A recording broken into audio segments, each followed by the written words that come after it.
औज़ु बिल्लाहि मिनश्शैतानिर्रजीम बिस्मिल्लाहिर्रहमानिर्रहीम। नाजरीन, एक तो बात ये है कि जो भी बंदा सच बात करेगा या जिसको मैं सच समझूंगा उसके बयान आपसे शेयर करना ज़रूरी है। दूसरे नंबर पे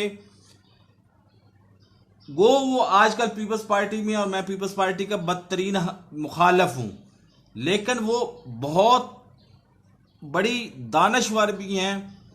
और मेरी मुराद शीरी रहमान से है। उन्होंने कहा है कि बदकिस्मती से पाकिस्तान में जब भी करप्शन के खिलाफ नारा लगाया जाता है तो वो खोखला नारा ही साबित होता है।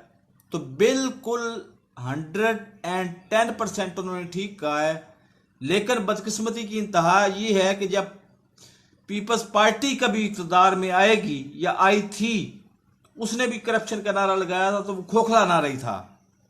तो ये हमारी किस्मत में लिखा हुआ है, खोखले नारे।